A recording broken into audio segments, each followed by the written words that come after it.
do versículo 1 ao versículo 15 será a nossa leitura. E em seguida vamos orar. Tiago, servo de Deus e do Senhor Jesus Cristo, às 12 tribos da dispersão, saudações. Meus irmãos, considerai motivo de grande alegria o fato de passardes por várias provações, sabendo que a prova da vossa fé produz perseverança, e a perseverança deve ter ação perfeita, para que sejais aperfeiçoados e completos, sem vos faltar coisa alguma. Se algum de vós tem falta de sabedoria, peça a Deus que a concede livremente a todos, sem criticar, e lhe será dada. Peça, porém, com fé, sem duvidar, pois quem duvida é semelhante à onda do mar, movida e agitada pelo vento. Tal homem não deve pensar que receberá do Senhor alguma coisa, pois vacila e é inconstante em todos os seus caminhos. Mas o irmão de condição humilde deve gloriar-se na sua alta posição e o rico na sua humilhação, porque passará como a flor silvestre. Pois o sol se levanta em seu ardor e seca a relva, então a sua flor cai e a sua beleza desaparece. Assim também o rico murchará em seus caminhos. Feliz é o homem que suporta a provação com perseverança, porque depois de aprovado, receberá a coroa da vida que o Senhor prometeu aos que o amam.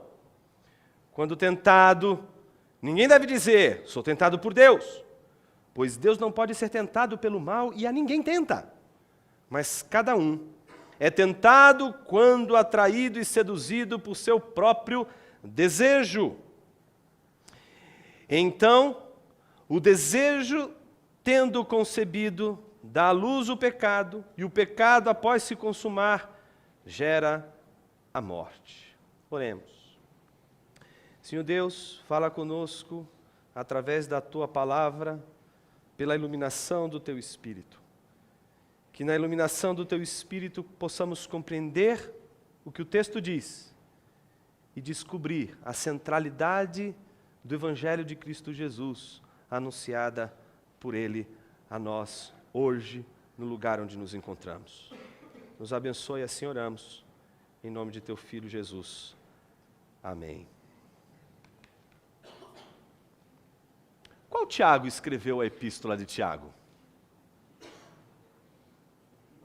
Tiago, filho de Zebedeu, irmão de João, que segundo Atos 12, foi decapitado a mando de Herodes? Ou foi Tiago, filho de Alfeu? Poderia ter sido Tiago menor. Ou quem sabe Tiago, pai de Judas? Mas por que Tiago, o irmão menor de Jesus? Ou o irmão de Jesus? Ou o meio-irmão de Jesus?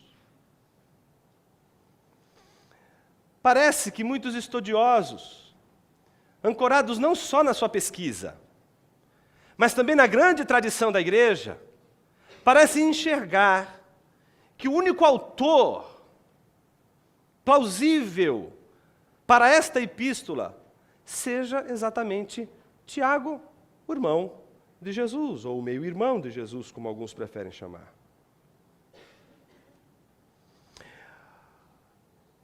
Parece que sim. É o meio-irmão de Jesus que é o autor da epístola de Tiago. Mas o que valeria a pena brigarmos para sabermos quem de fato é o autor de Tiago?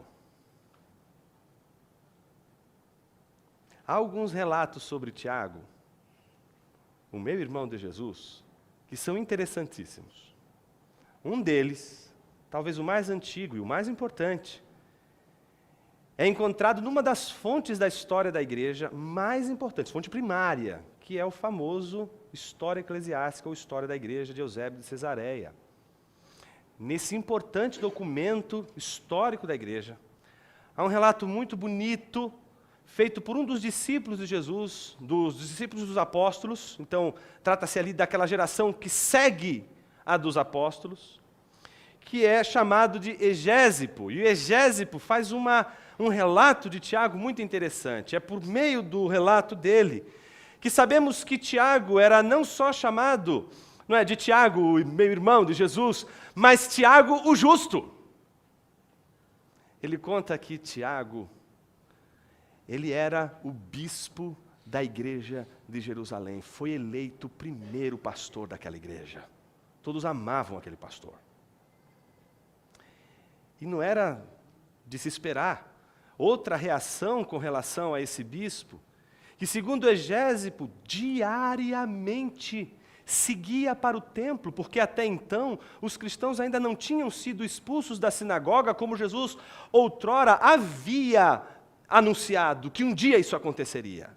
E indo ao templo todos os dias, Tiago o justo, Tiago, meu irmão de Jesus, dobrava os seus joelhos e passava horas e horas e horas e horas orando, pedindo perdão a Deus, pelos seus pecados, pelos pecados da sua igreja, pelos pecados da nação. Egésipo diz que os joelhos de Tiago eram tão machucados pelo tempo de oração que ele gastava ali, que eles pareciam os joelhos de um camelo. Tiago, o joelho de camelo.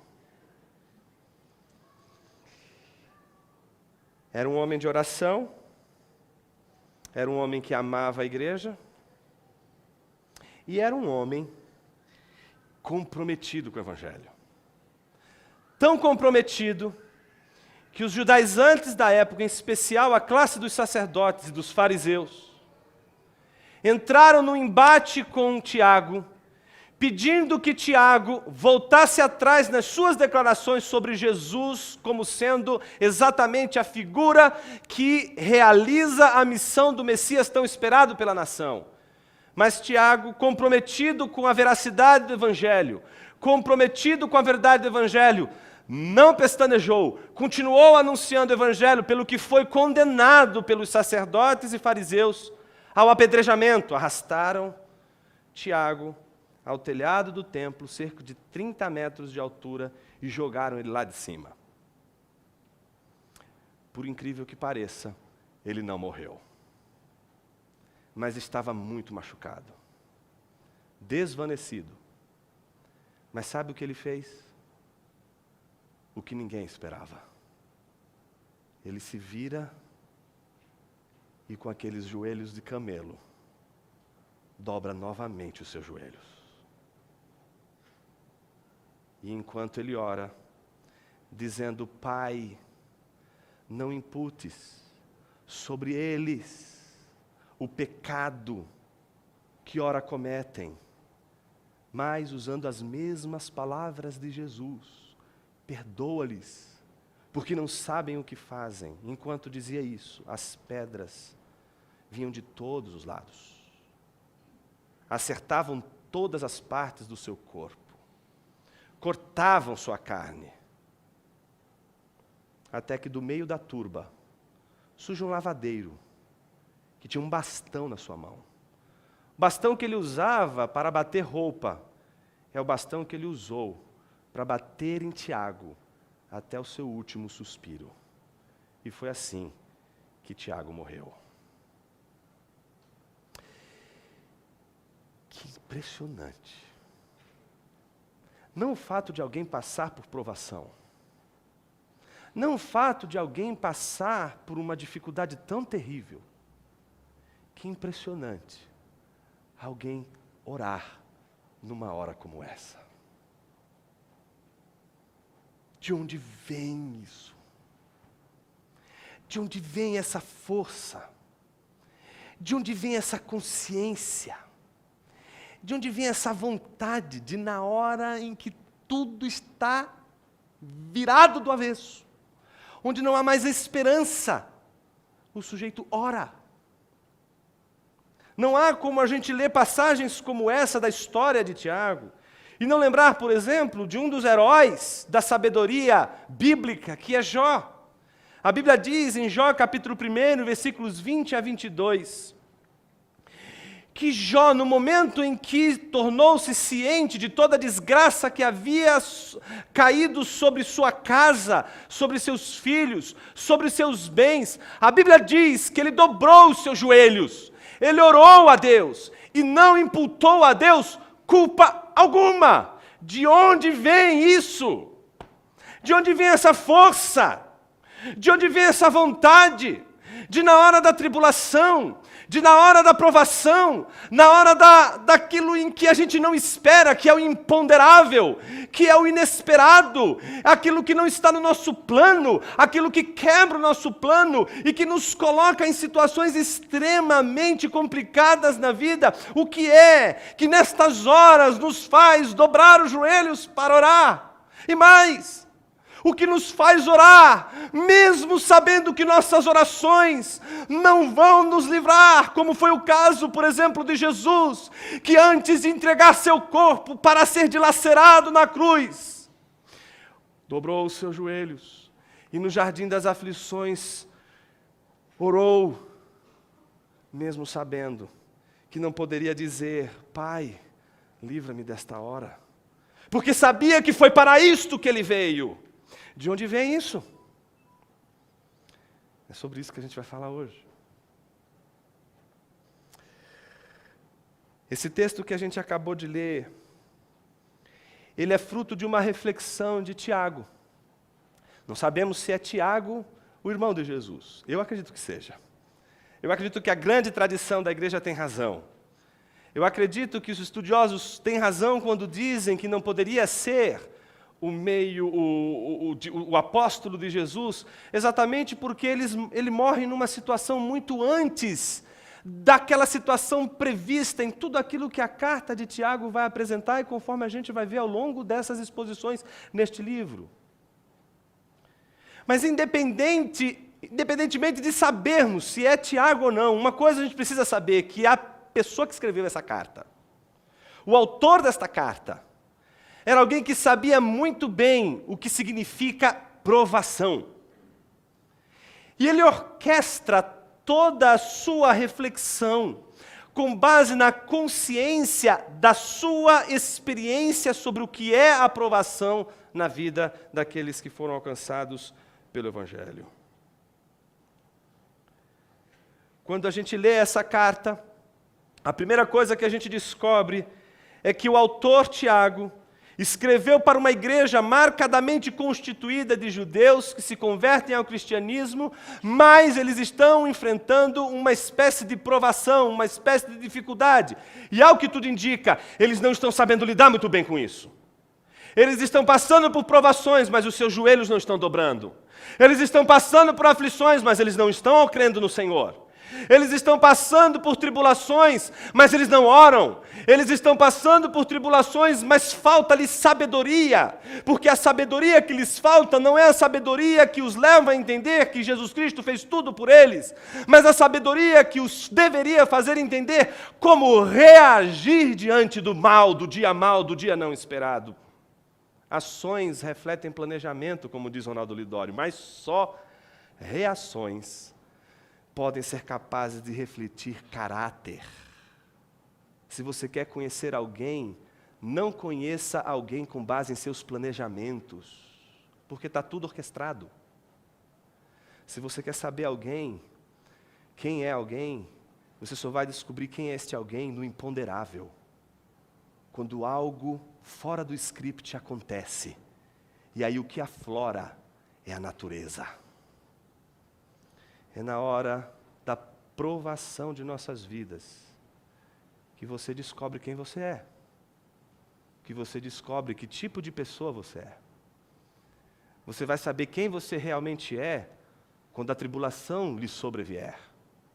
É aí que você vai saber se você tem joelhos como de camelo. É aí que você vai saber se realmente na hora da provação há espaço na tua vida para reagir de forma sábia. A propósito, a gente está falando de sabedoria. E quando a gente fala de Tiago, e interpretar Tiago, não é um livro tão fácil assim. pelo menos tem o problema dos dois Martinhos. Você já viu, não o Martim que está aqui entre nós, mas os dois Martinhos da história da teologia, o Martinho Lutero e o Martim de Bellius. O problema dos dois Martinhos, um dizia que o Evangelho, a epístola de Tiago era uma epístola de palha, e que, portanto, não servia para ajudar o Evangelho, porque ela dava muita ênfase às obras, e o Martim de Bellius que dizia, olha, isso aqui é uma coxa de retalhos, não faz o menor sentido, é um monte de assuntos espalhados, que você não consegue entender o fio da meada. Se você lê o Tiago, você vai ter um pouco dessa impressão, sim. Você vai ler a epístola, que você vai descobrir uma série de assuntos, parece que encadeados, e são tão diversos, que você se pergunta, uau, onde está o fio da meada disso aqui? Onde está a coluna vertebral desse texto? Onde está ali a linha que vai conduzir a sua leitura e interpretação da passagem, ou do texto, ou da carta como um todo? Mas há uma coisa interessante nessa epístola que a gente não pode perder de vista, e que muitos estudiosos já perceberam. Que esta epístola é muito diferente das epístolas de Paulo. Que as epístolas de Paulo têm uma maneira, têm um jeitão de ser, seguem padrões. E quando você vai ler Tiago, não segue aquele mesmo padrão, não tem mesmo a mesma maneira de Paulo escrever. E mais, quando você lê, parece mais que você está lendo um livro como de Provérbios, como Eclesiastes, como Jó, do que uma epístola paulina. E por isso muitos vão entender que a epístola de Tiago é uma epístola sapiencial. Jonas, o que é isso? A Bíblia tem vários tipos de texto. A Bíblia não é um tipo só de textos. Tem vários. Tem poesia, tem narrativa, tem salmos, você tem diversos tipos de texto na Bíblia, diversos gêneros. E um dos gêneros é o gênero sapiencial. E a gente tem 3 livros do Antigo Testamento que representam esse tipo de literatura, que é exatamente Provérbios, Eclesiastes e Jó, o livro de Jó. O que estes 3 livros do Antigo Testamento mantêm de comum ao ponto de serem chamados sapienciais? Eles se perguntam pela verdadeira sabedoria. Mas aqui não é a sabedoria dos gregos, não é aquela sabedoria que é entendida como a apreensão de uma ideia, de uma inteligência.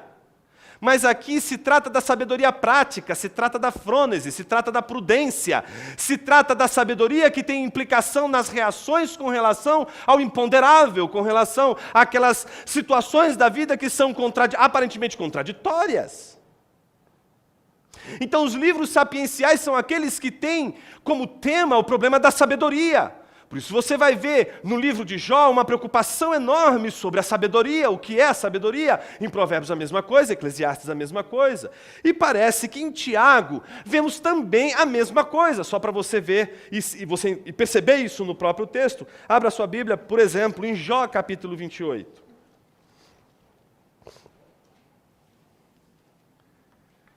Abre para mim, não estou conseguindo abrir.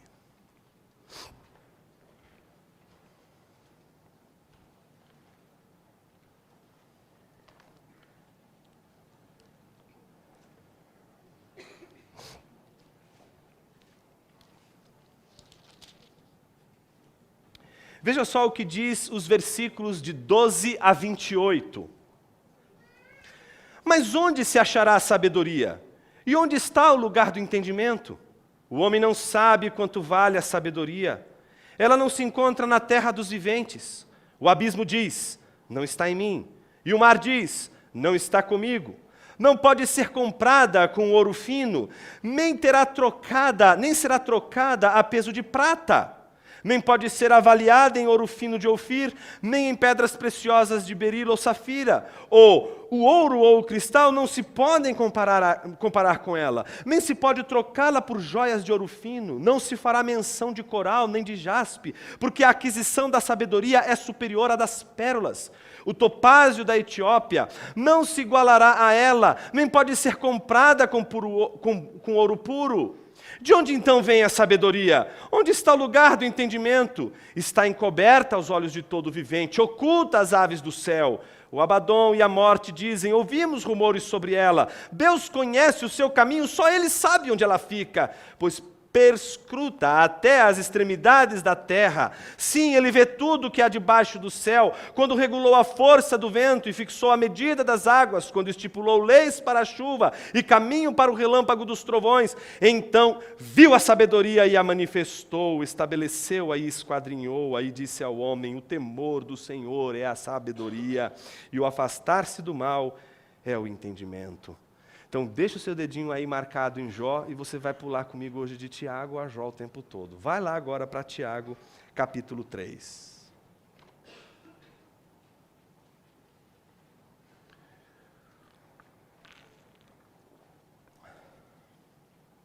Tiago, capítulo 3. Versículo 13 em diante diz assim: quem entre vós é sábio e tem conhecimento, mostre suas obras pelo seu bom procedimento em humildade de sabedoria. Mas não vos orgulheis nem mintais contra a verdade, se tendes inveja amarga e sentimento ambicioso no coração. Essa não é a sabedoria que vem do alto, mas é terrena, animal e demoníaca. Pois onde há inveja e sentimento ambicioso, aí há confusão e todo tipo de práticas nocivas. Mas a sabedoria que vem do alto é, em primeiro lugar, pura, depois pacífica, moderada, tratável, cheia de misericórdia, de bons frutos, imparcial e sem hipocrisia. Veja que o livro de Tiago, a carta de Tiago, ela pode ser, sim, chamada de uma carta sapiencial, porque ela também tem como tema principal saber quem é o sábio. E a pergunta que vai nortear toda a epístola é exatamente essa: quem entre vós é sábio? Sábio não segundo as obras da terra, que consideram sábios aqueles que apenas têm o entendimento, mas aqueles que, detendo a sabedoria que vem do alto, têm condições de mostrar no mundo da vida, na relação com o imponderável, no dia da provação, no dia da tribulação, a sabedoria. Quero me dirigir, portanto, nessa noite àqueles que buscam sabedoria para reagir bem ao imponderável. Porque sabemos agir bem quando planejamos, mas reagimos tão mal diante das coisas que não esperamos. Sabedoria que vem do alto é sabedoria que nos orienta a reagir bem no dia mau. O segundo motivo pelo qual Tiago é uma epístola sapiencial é porque ela é um conjunto de exortações muito semelhantes à de um livro sapiencial. Por exemplo, você pega o texto que nós acabamos de ler, o versículo 2. Ele começa dizendo, como nós vimos: meus irmãos, e aí vem o imperativo, considerai motivo de grande alegria, exortando a igreja a considerar um motivo de alegria o passar por provações. Você corre os seus olhos para o versículo 16, a mesma coisa. Olha como abre a exortação: meus amados irmãos, e aí vem um novo imperativo: não vos enganeis. Versículo 19, meus amados irmãos, agora um novo imperativo: tende certeza. Você vai para o capítulo 2, versículo 1, está lá: meus irmãos, novamente uma exortação: não façais discriminação de pessoas. Você vai para o versículo 14 do capítulo 2, a mesma coisa: meus irmãos. E aí em seguida vem: que vantagem há? Uma pergunta retórica. E daí por diante, até o final da epístola, onde vai aparecer a palavra ou a expressão meus amados irmãos ou meus irmãos, lá vem uma exortação, lá vem uma espécie de amoestação para que a igreja possa responder à sabedoria que vem do alto, não apenas com discurso, não apenas com palavras, mas com ação. Mas talvez não seja esta a única marca fundamental pela qual Tiago deva ser entendida como uma literatura sapiencial. A última e mais importante marca, e talvez o versículo que vai influenciar enormemente a nossa leitura durante esses dias, é aquele que se encontra no capítulo 5 de Tiago, versículos 11, versículos 10 e 11, diz assim: irmãos, tomai os profetas que falaram em nome do Senhor, como exemplo de paciência e de perseverança diante do sofrimento. Chamamos de felizes os que suportaram as aflições. Ouviste sobre a paciência de Jó. No texto grego, a palavra aí é hipomenon. Então, não é a melhor tradução paciência. Essa é uma influência da King James, que influenciou enormemente os tradutores e que fez a gente, inclusive, hoje se referir a Jó desta maneira, né? A paciência de Jó. Né? Virou até uma expressão, né? Um jargão. Mas que, na verdade, aqui o texto não está falando tanto da paciência, porque quando a gente lê Jó, a gente também descobre que ele não é tão paciente assim. Mas o que a gente vê em Jó é algo real, que é a perseverança. Então, o que Tiago está dizendo é que chamamos de felizes os que suportam as aflições. Ouvistes sobre a perseverança de Jó e vistes o fim que o Senhor lhe deu, porque o Senhor é cheio de misericórdia e compaixão. Quero chamar a tua atenção para o versículo 11 por um motivo só. É o único versículo do Novo Testamento que menciona explicitamente Jó. Mais nenhum outro. Mais nenhum outro. Jó é unicamente citado no Novo Testamento apenas nesse versículo. Há alusões em Paulo, em Romanos e 1 Coríntios, mas são alusões ao texto de Jó. Mas nenhuma menção explícita e direta a Jó. E é interessante, principalmente quando, ao ler e descobrir esta menção de Jó, exatamente aqui nos exemplos que Tiago vai dar, descobrir que Tiago tem um jeito de pensar. E se a gente não entende o jeito de pensar de Tiago, a gente não entende o texto de Tiago, e aí é fácil dizer que o texto dele é uma coxa de retalhos. Não é? Em geral, as pessoas fazem isso. Quando elas não entendem a genialidade de alguém, elas dizem ou que ela escreve mal, ou dizem que ela não fez a coisa direito, não fez o dever de casa. Mas isso não é verdade. Tiago fez um belíssimo trabalho. O problema é que, para você identificar o argumento de Tiago, você precisa entender, em primeiro lugar, que ele pensa de forma circular. O pensamento dele é assim, olha, do começo ao fim, ele tem uma relação ali bem forte. Ele está começando com um tema, e lá no final ele toca o tema de novo. E no meio do livro, ele vai fazendo vários argumentos circulares, indo e voltando, indo e voltando, indo e voltando.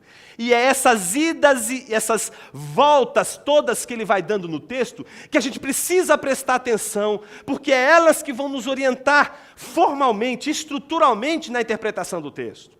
A primeira pista, então, é entender o grande pensamento circular de Tiago. O grande pensamento dele que está num círculo, e todos os outros círculos menores que estão dentro desse pensamento. O primeiro círculo, que é o maior de todos, que é o enredo todo da epístola, é aquele que liga o capítulo 2, versículos 2 a 4, com o versículo 11 que acabamos de ler do capítulo 5. Se você prestou atenção nesse versículo que acabamos de ler do capítulo 5, ele diz o seguinte: chamamos de felizes os que suportam as aflições. Ouviste sobre a perseverança de Jó e o quanto Deus foi cheio de misericórdia e compaixão com ele. Não é isso? É o que a gente viu nesse texto que a gente acabou de ler.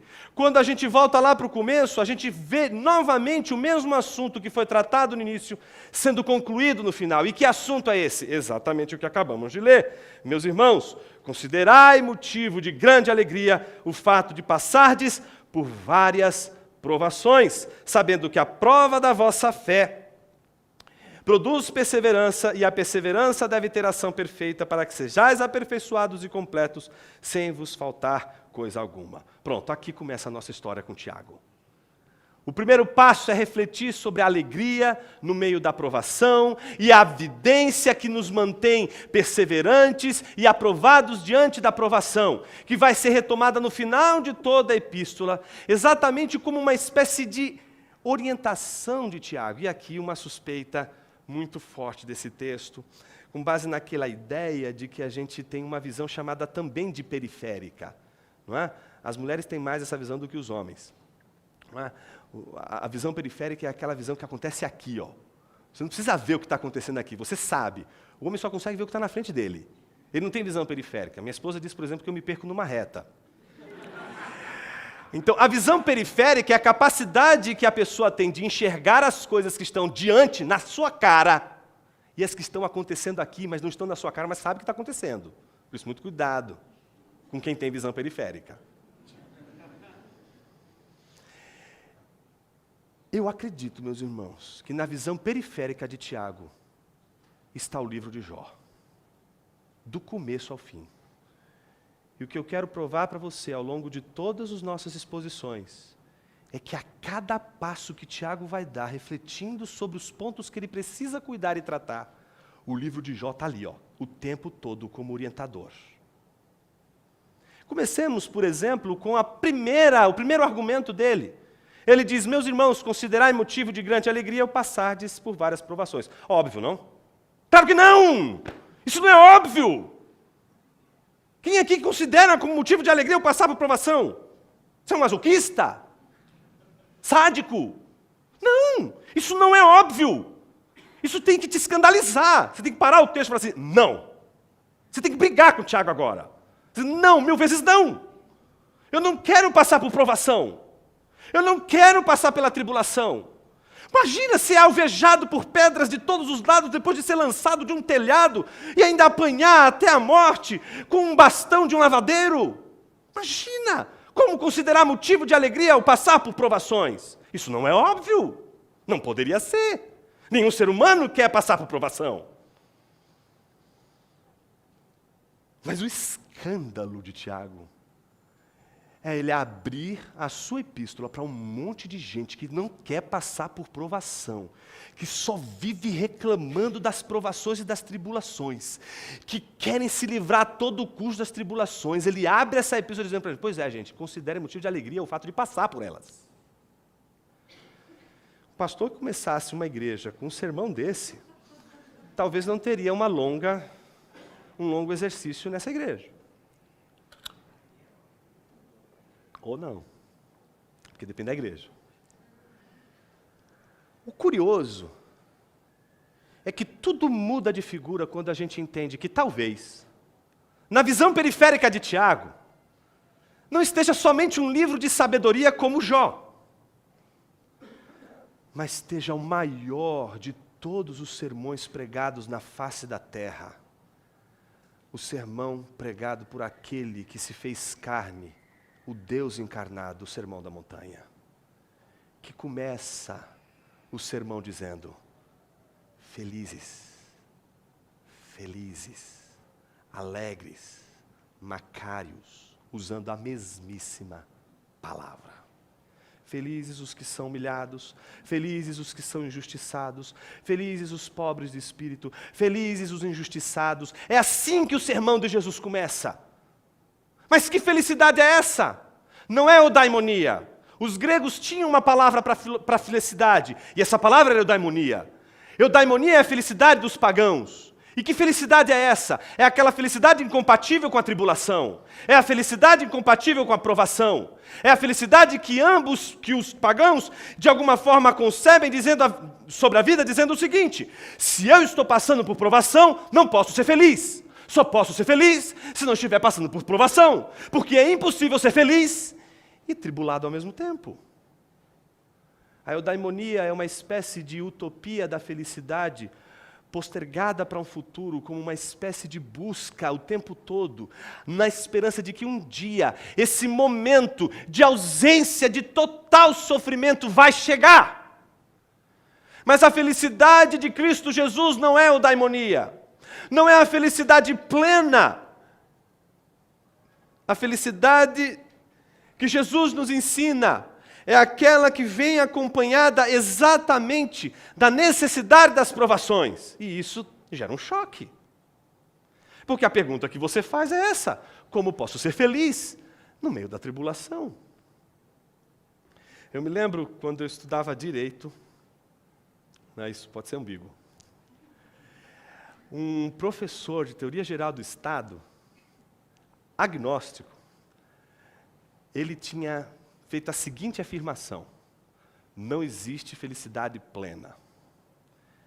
Eu era moleque na época, e moleque não tem muita assim, ele fala o que não deveria falar. Ele não é cínico, ele é menos cínico, ele é mais descarado.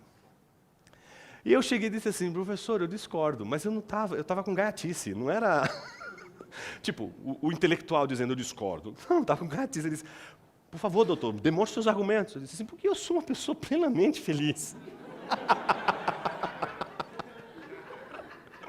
Para minha sorte, tocou o sinal na hora.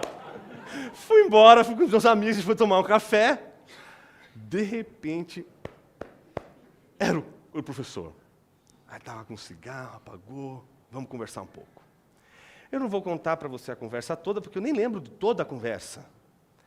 A única coisa que eu lembro é o que eu produzi dessa conversa, num resumo que eu fiz para a minha própria vida, em termos de exame e autoexame diários. A conversa foi muito doida, muito doida. Mas chegou um momento em que, naquela conversa, eu disse para o meu professor, sabe qual é a diferença entre nós dois? Você é uma pessoa infeliz, plenamente infeliz, com momentos de alegria. São só momentos, são passageiros, passam. Eu sou uma pessoa plenamente feliz, mas eu tenho momentos de provação. Eles passam. Quem é você, meu irmão? Minha pergunta não é se você vai passar por provação ou se você vai ser feliz. Minha pergunta é: quem é você? O que é a felicidade? Me parece que a gente só pode ter alegria na provação se você pressupor que a provação é só um instante. Então, sabendo que a provação dura só um momento, você pode considerar motivo de alegria o passar por provações, porque você considera as provações como momentos, eles passam.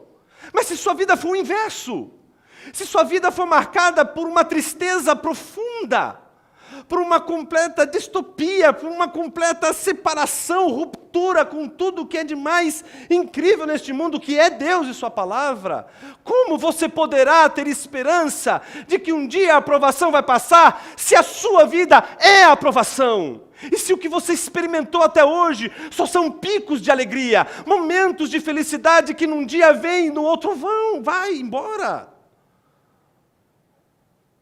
Então, quando Tiago diz, considerai motivo de grande alegria o fato de passardes por provações, Tiago está de olho em pessoas que entenderam muito bem que a provação nunca é eterna, que a provação nunca é a palavra final, que a provação nunca é o fim, que a provação não representa a derrota, que a provação não representa absolutamente o fim das nossas vidas.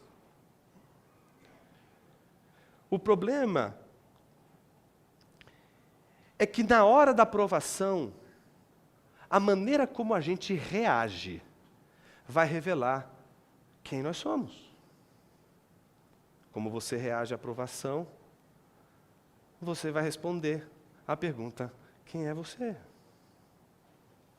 É como se na hora da provação tivéssemos diante de um tribunal e tivéssemos que dar a prova da nossa fé. E qual é a prova da nossa fé na hora da tribulação? Perseverança. Perseverança. A palavra hipomenon, perseverança, é andar sob. É como uma imagem de alguém carregando uma cruz. Então, alguém que persevera é alguém que, carregando um peso, sabendo que tem que ir de uma posição X a uma posição Y, vai carregando esse peso até a posição Y. E ele vai até o final. Isso é perseverar. Perseverar é andar sob um jugo e carregar esse jugo até o fim. Ele tem um começo e ele tem um fim.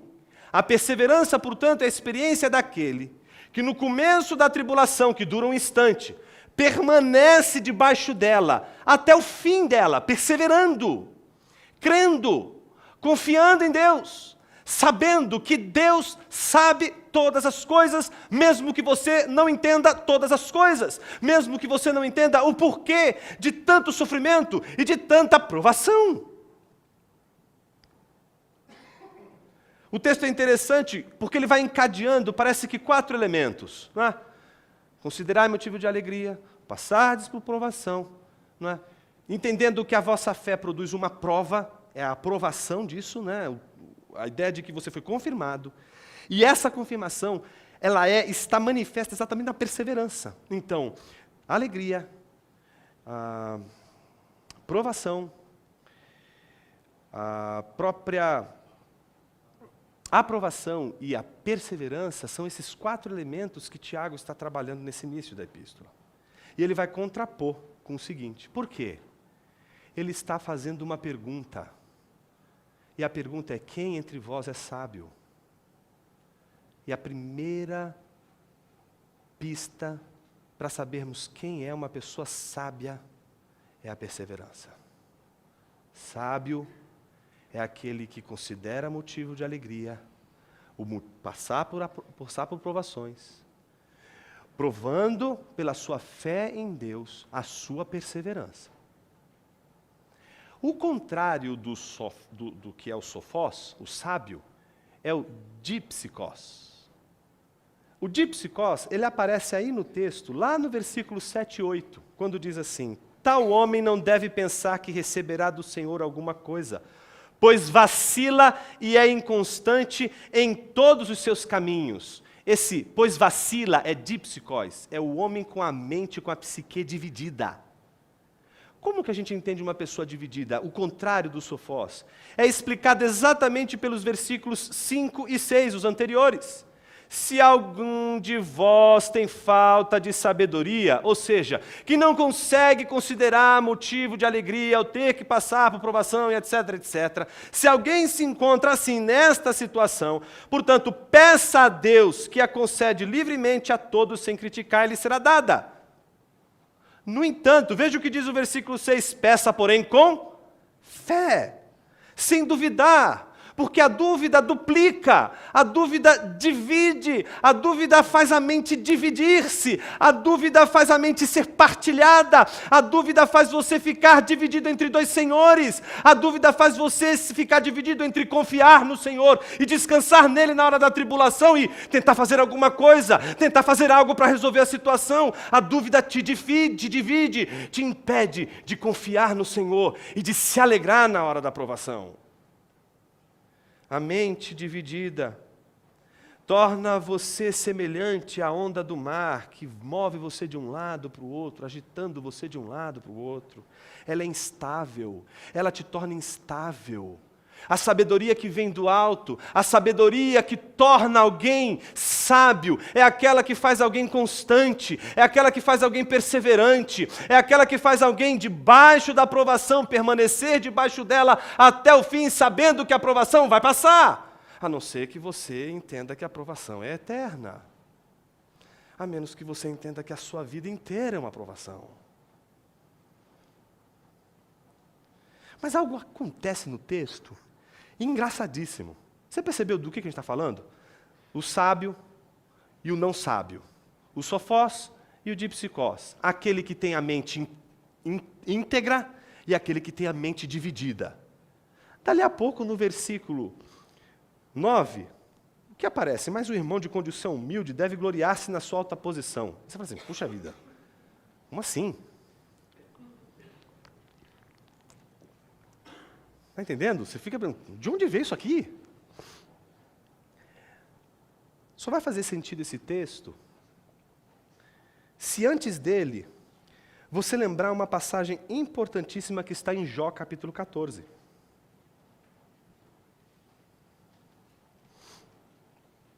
Veja o que diz Jó 14.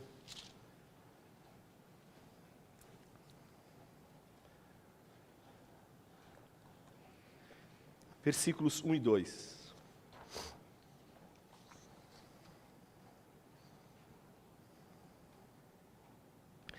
O homem nascido de mulher tem vida breve, cheia de inquietações. Como a flor, ele nasce e murcha. Como a sombra, é fugaz e não permanece. O que é o homem? Uma flor que nasce e seca. Vamos voltar lá para Tiago. Quando a gente volta para Tiago, o texto diz assim, do versículo 9 ao versículo 11. Mas o irmão de condição humilde deve gloriar-se na sua alta posição, e o rico na sua humilhação, porque passará como a flor silvestre. Pois o sol se levanta em seu ardor e seca a relva, então sua flor cai e sua beleza desaparece. assim também o rico murchará em seus caminhos. Esta é a história de Jó. Duas histórias acontecem aqui.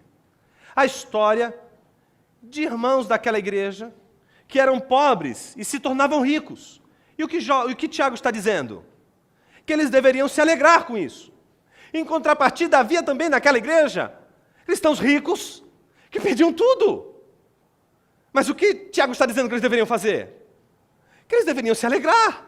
Que eles deveriam exatamente considerar motivo de alegria o fato de passar por aflições, o fato de passar por provações. Não existem apenas as possibilidades de aquele que um dia foi pobre se tornar rico, mas existe também a possibilidade daquele que um dia foi rico se tornar pobre. Ambos devem considerar motivo de alegria ambas as coisas. Entretanto, é interessante quando a gente observa a situação de Jó, como alguém que era rico e não como alguém que era pobre, alguém que era rico e perdeu tudo. E se torna, portanto, o modelo dessa sabedoria que Tiago quer que os membros daquela igreja sigam o padrão. E que padrão foi esse? Note que o versículo 12, que vai levar-nos à conclusão do nosso sermão de hoje, volta novamente para o tema inicial. Mais uma vez, o movimento cíclico de Tiago. Então, o pensamento que começou com o versículo 2, retoma-se agora com o versículo 12, dizendo assim: feliz é o homem que suporta a provação com perseverança. Ele está falando de Jó. Jó foi aquele que, inclusive, lá no final da epístola, ele vai lembrar como o exemplo de perseverança, aquele que suportou o sofrimento, aquele que suportou a provação com perseverança, porque depois de aprovado, receberá a coroa da vida que o Senhor prometeu aos que o amam. Então ele conclui o raciocínio, depois de dar o exemplo do rico que se torna pobre, dizendo que aquele que é rico e se torna pobre, que portanto está passando por provação, considere esta provação motivo de alegria. E aí o desfecho não poderia ser mais interessante do que os versículos 13 e 14. Quando tentado, que palavrinha é essa que aparece agora? No grego, essa palavrinha é muito parecida com provação. É a diferença entre peirasmos e peiratzo. Parece que a raiz é a mesma, mas o significado é diferente. O início começa dizendo: considere motivo de alegria passar por provação. Mas será que a gente deveria considerar motivo de alegria passar por tentação? Parece que a tentação é diferente da provação. E ele precisa fazer uma observação aqui, porque toda provação, toda tribulação que enfrentamos, vem acompanhada também de uma tentação. Afinal de contas, não foi isso que aconteceu com Jó? Jó daria a sua vida para ser, como você, um leitor do livro de Jó. Como pouparia tantas orações que ele fez ler só o primeiro e o segundo capítulo de Jó? Pronto. Tudo o que ele queria saber está ali. Você sabe, ele não. Ele queria saber exatamente isso. Por que eu estou passando por isso? Você está passando por isso porque um dia Satanás, no meio dos filhos de Deus, apareceu. E Deus, não foi Satanás que provocou, foi Deus que provocou Satanás. Diz assim: observaste o meu servo Jó, homem íntegro, fiel. Mas tudo bem, ele é fiel porque você cerca ele de bênçãos, porque ele é rico, ele é próspero, ele é o teu queridinho. Experimenta tirar tudo o que ele tem para ver se ele não blasfema contra ti na tua face. O que está em jogo ali não é dinheiro não, gente. O pessoal da teologia da prosperidade estraga o texto. Tem nada a ver com prosperidade ali. O que tem a ver ali é a capacidade do homem amar a Deus. Se você for a fundo naquele texto, você vai descobrir que é como se Satanás estivesse dizendo a Deus o seguinte: você criou o homem de uma tal maneira que ele só pode te amar por causa das bênçãos que você dá. Você não sabe o que é ser amado por nada.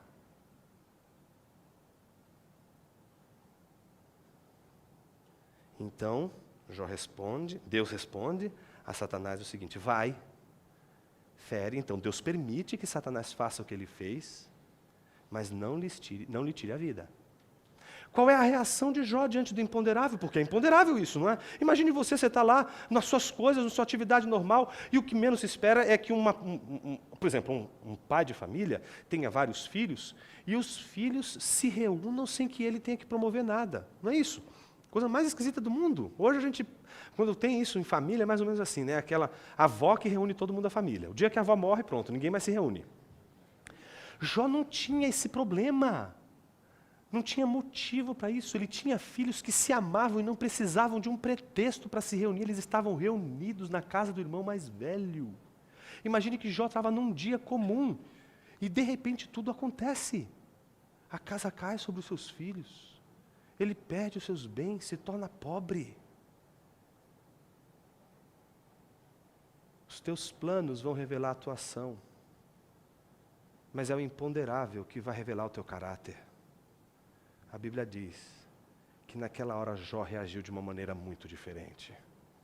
A Bíblia diz que ele rasgou as suas vestes, dobrou os seus joelhos, adorou e não atribuiu a Deus culpa alguma.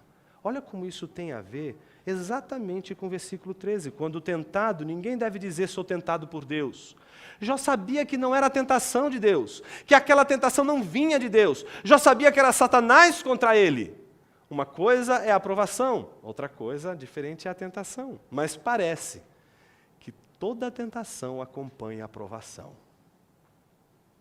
É como se a aprovação divina viesse acompanhada também dessa tentação, desse aspecto destrutivo, desse aspecto que tenta nos destruir. Então, Tiago diz, quando tentado, ninguém deve dizer sou tentado por Deus, pois Deus não pode ser tentado pelo mal e a ninguém tenta. Mas cada um é tentado quando atraído e seduzido por seu próprio desejo. Então, desejo sendo concebido dá à luz o pecado, e o pecado pode, após se consumar, gerar morte. Então, veja o processo. O homem da mente dividida é aquele que deveria considerar motivo de alegria ao passar por provações, mas, no entanto, o que ele faz? Ele se permite ser seduzido. Ele permite ser atraído. Isso está exatamente no versículo 14. E quando ele é atraído e seduzido pelo seu próprio desejo, o seu próprio desejo produz, como que desse luz ao pecado. Exatamente aquilo que representa o abandono da confiança em Deus. E o pecado resulta em morte, o que a gente poderia facilmente chamar de cegueira. Pessoas que têm a mente dividida, elas estão cegas, não conseguem enxergar, não conseguem ver, não conseguem perceber, não conseguem discernir o sofrimento que estão passando. Porque elas estão seduzidas pela tentação, por todas as ideias e possibilidades que você pode ter de se livrar da aprovação. É como se Tiago estivesse dizendo o seguinte: a aprovação, ela é o meio pelo qual você prova a sua fé, você considera motivo de alegria, e esse motivo de alegria vai confirmar que você confia em Deus, e essa é a aprovação da sua fé, que vai gerar essa perseverança. No entanto, parece que quando caímos em tentação, quebramos essa possibilidade, nos tornamos cegos e não conseguimos enxergar a razão de ser da aprovação. Por que você está sofrendo? Essa é uma pergunta difícil. Alguém poderia dizer, eu sofro porque desde sempre os homens sofrem. Mas se é algo tão natural, como por exemplo a chuva que cai,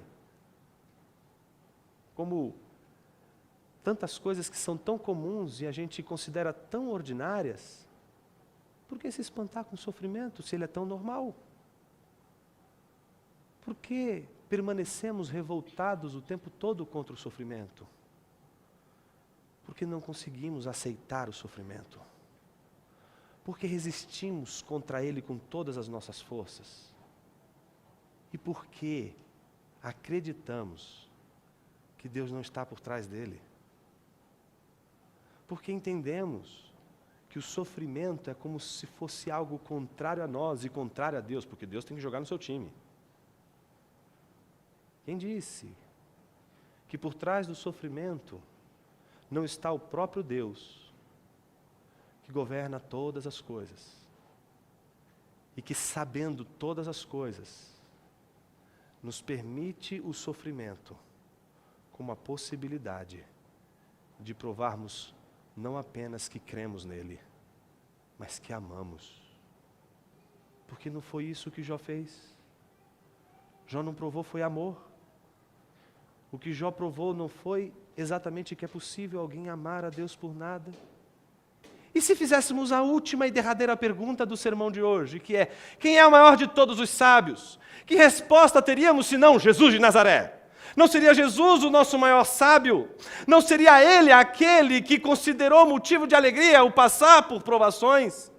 Não seria o próprio Jesus aquele que, passando por provações, perseverou carregando a sua cruz, debaixo daquele sofrimento e dor até o fim, acreditando que aquela dor, aquela humilhação não era por toda a eternidade, mas apenas por um instante, porque haveria o dia em que o Pai o ressuscitaria dentre os mortos e exaltaria o seu nome sobre todas as nações, fazendo com que todos os joelhos no céu, na terra e debaixo da terra se curvassem diante dele.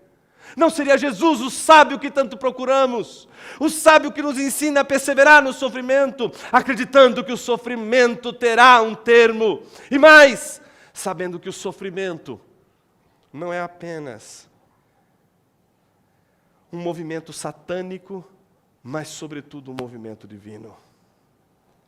Minha oração nessa noite é para que você faça dos seus joelhos bom proveito. Que você possa dobrar seus joelhos, orar, e na provação não encontrar Satanás, mas encontrar Deus. E encontrar Deus. A Bíblia diz que quando Estevão estava sendo apedrejado, ele viu o céu aberto e Jesus reinando. Que no sofrimento você veja Deus.